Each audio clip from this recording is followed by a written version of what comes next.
అబ్బో! ఈ నెల కూడా సాలరీ వచ్చింది. కానీ 10 రోజుల్లోనే ఎక్కడికో పోయింది. మీకు కూడా ఇలాగే అనిపిస్తుందా? నాకు కూడా సేమ్ ప్రాబ్లమ్ ఉండేది. సాలరీ వచ్చాక చివర్లో చూస్తే డబ్బు ఎక్కడికి పోయిందో తెలీదు. సేవింగ్స్ అయితే జీరో. అప్పుడే నేను ఒక సింపుల్ ఫార్ములా ఫాలో చేయడం మొదలుపెట్టాను. దానివల్ల నా లైఫ్ అయితే కంప్లీట్‌గా మారిపోయింది. అదేంటంటే 50, 30, 20 రూల్. చూడండి, నా సాలరీని నేను 3 భాగాలుగా పంచుకుంటున్నాను.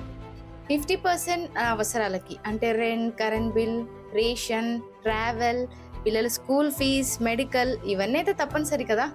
ఇక 30% అయితే నా కోరికల కోసం, అంటే హోటల్లో తినడం, షాపింగ్, మూవీస్, ఓటీటీ, కొత్త ఫోన్, ఇవన్నీ అయితే పర్సనల్ ఎక్స్పెన్సెస్. గిల్ట్ లేకుండా మనం ఖర్చు చేస్తాం. సో 20% ఇదే నా ఫ్యూచర్ కోసం పెట్టుకుంటున్నాను.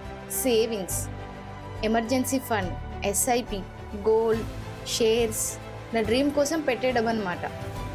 కానీ ఇక్కడ నా సీక్రెట్ ఏంటంటే, శాలరీ వచ్చిన మొదటి రోజే నేను సేవింగ్స్ చేస్తాను.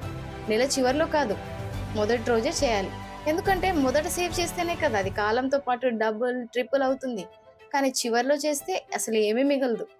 మీ ఇన్కమ్ తక్కువ, పర్లేదు, 10% నుంచి స్టార్ట్ చేయండి. ఇన్కమ్ బాగుందనుకోండి, 30% వరకు సేవ్ చేయండి. కానీ ఎప్పుడు మాత్రం సేవింగ్స్ మానేయకండి. మీకు ఇంకొకటి చెప్తా, నేను 30 రోజులు నా ఖర్చులు ట్రాక్ చేశాను. చూస్తే షాక్ అయ్యాను, ఎంత డబ్బు అవసరం లేకుండా పోతుందో. గుర్తుపెట్టుకోండి, ఎంత సంపాదిస్తాం అనేది కాదు, ఎలా మేనేజ్ చేస్తాం అనేది ముఖ్యం. నా డబ్బును నేనైతే పర్ఫెక్ట్గా పంచుకుంటా. నా భవిష్యత్తును నేను ప్రొటెక్ట్ చేస్తున్నా. నా గోల్స్కి నేనే విలువిస్తున్నా. మీరు కూడా చేయండి. మీరు కూడా ఈ 50, 30, 20 రూల్ ఫాలో చేస్తారా? కమెంట్స్లో చెప్పండి. ఇలాంటి టిప్స్ కావాలంటే ఫాలో అవ్వండి.